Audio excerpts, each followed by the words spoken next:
زبیدہ شوہر کے اس بدلے ہوئے روپ اور غربت کے بوجھ تلے بیمار پڑ گئی اور ایک دن خاموشی سے اس دنیا سے رخصت ہو گئی۔ اب اکرم کے پاس صرف زینب رہ گئی تھی، اس کی آخری امید اور آخری متاع۔ زبیدہ کی وفات کے بعد بھی اکرم نہ سنبھلا۔ اب تو اس کے پاس کھونے کو کچھ تھا ہی نہیں، اس لیے وہ اور بھی بے خوف ہو کر کھیلنے لگا۔ اسی رات ملک سرفراز نے اسے اپنے جال میں پنسا لیا۔ سرفراز جانتا تھا کہ اکرم اب کنگال ہو چکا ہے، مگر اس کی نظر اکرم کی جوان سال اور خوبصورت بیٹی زینب پر تھی۔ اکرم، اگر تم یہ آخری بازی جیت گئے تو تمہارا سب کچھ واپس مل جائے گا، زمین، پیسہ، گھر کی عزت، سب کچھ۔ سرفراز نے جال پھینکا۔ اور اگر میں ہار گیا تو؟ اکرم نے لرزتی آواز میں پوچھا۔ اگر ہار گئے تو تمہاری بیٹی زینب میری ہوگی، سرفراز نے سپاٹ لہجے میں کہا۔ کمرے میں موجود دیگر لوگ دم بخود رہ گئے۔ ایک باپ کو اپنی بیٹی داؤ پر لگانے کا کہا جا رہا تھا۔ اکرم کا ضمیر تڑپا، اس کی روح نے چیخ کر کہا کہ بھاگ جا یہاں سے، مگر جوئے کے شیطان نے اس کے کان میں سرگوشی کی۔ اگر جیت گئے تو زینب کو شہزادیوں کی طرح رکھو گے، بس ایک بازی کی تو بات ہے۔ اور اکرم نے، جس کی غیرت مر چکی تھی، سر جھکا کر کہہ دیا، مجھے منظور ہے۔ تاش کے پتے بانٹے گئے، اکرم کے ہاتھ کانپ رہے تھے۔ جیسے ہی آخری پتا میز پر گرا، سرفراز کے کہکے نے کمرے کی دیواروں کو ہلا کر رکھ دیا۔ اکرم ہار چکا تھا، اس نے اپنی بیٹی، اپنی غیرت اور اپنی آخرت سب کچھ ہار دیا تھا۔ کل رات تک زینب میرے بنگلے پر ہونی چاہیے، ورنہ یاد رکھنا اکرم، میں جتنا دے سکتا ہوں اس سے زیادہ چھیننا بھی جانتا ہوں، سرفراز نے اٹھتے ہوئے فاتحانہ انداز میں کہا۔ اکرم کٹی ہوئی پتنگ کی طرح وہیں گر گیا۔ اس کے پاس اب رونے کے لیے آنسو بھی نہیں بچے تھے۔ وہ ایک زندہ لاش بن چکا تھا جو اپنے ہاتھوں سے اپنے جگر کے ٹکڑے کا سودا کر کے آیا تھا۔ جب اکرم گھر پہنچا تو زینب حسب معمول اس کے انتظار میں جاگ رہی تھی۔ ابو، آپ اتنی دیر سے کیوں آئے؟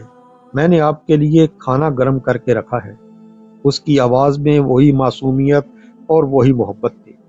اکرم نے نظریں چرا لیں اور اس معصوم چہرے کو دیکھ ہی نہیں پا رہا تھا۔ ہاں بیٹی، بس کام زیادہ تھا، تم سو جاؤ، کل ہمیں کہیں جانا ہے۔ کہاں ابو؟ زینب نے حیرت سے پوچھا۔ ایک دور کے رشتہ دار کے ہاں، اکرم نے جھوٹ بولتے ہوئے اپنا رخ دوسری طرف کر لیا۔ اسے محسوس ہو رہا تھا جیسے اس کے اندر کوئی چیز ٹوٹ کر بکھر رہی ہے۔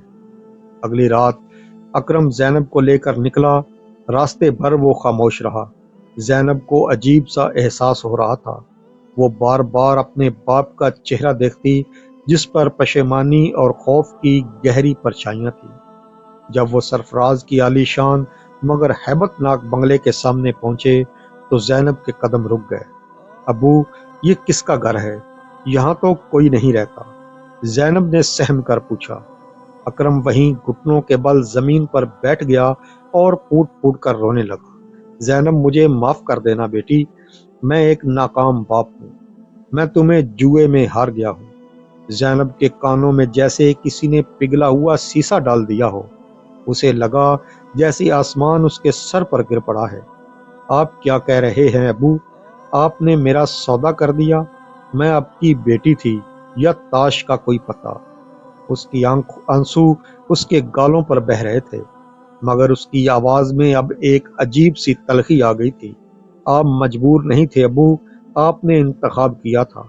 آپ نے پیسے اور لالچ کو اپنی بیٹی پر فوقیت دی۔ اسی لمحے سرفراز بہر آیا، اس کی نظریں زینب کے وجود کو جھلسانے لگی تھی۔ آ گئی میری جیت۔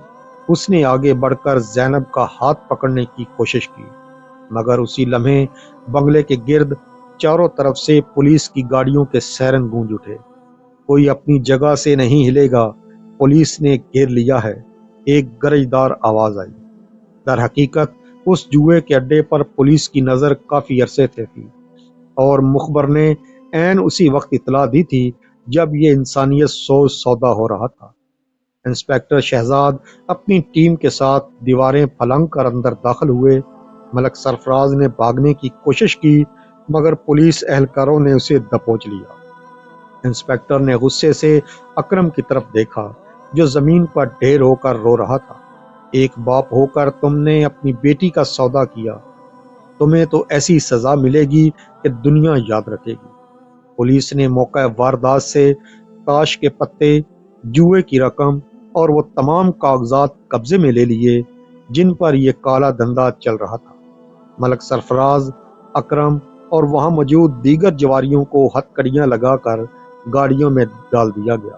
زینب جو صدمے سے نڈھال تھی اسے لیڈی کانسٹیبل نے سہارا دیا۔ قانون کے مطابق چونکہ اس کا گھر اب محفوظ نہیں تھا اور اس کا واحد سہارا مجرم ثابت ہو چکا تھا، اس لیے عدالت کے حکم پر زینب کو دارالامان منتقل کرنے کا فیصلہ کیا گیا۔ کچھ ماہ بعد عدالت نے اپنا تاریخی فیصلہ سنایا۔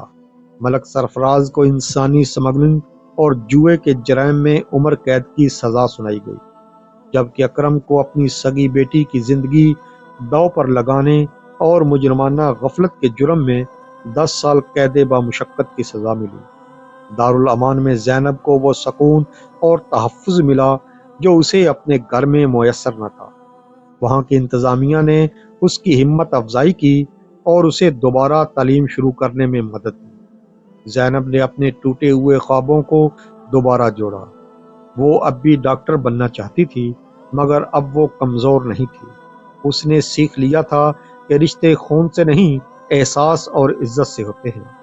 اکرم جیل کی سلاخوں کے پیچھے ہر رات اپنی بیٹی کی معصوم آواز کو یاد کر کے تڑپتا، مگر اب پچھتاوے کے سوا کچھ باقی نہ تھا۔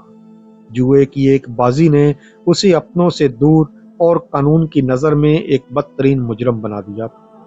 جوئے کی لعنت صرف پیسہ نہیں چھینتی، یہ انسان کو درندہ بنا دیتی ہے۔ مگر یاد رکھیں، قانون کے ہاتھ بہت لمبے ہوتے ہیں اور ظلم چاہے کتنا ہی طاقتور کیوں نہ ہو، ایک دن انصاف کے کٹہرے میں ضرور کھڑا ہوتا ہے۔ ناظرین، یہ تھا اس لرزہ خیز داستان کا عبرتناک انجام۔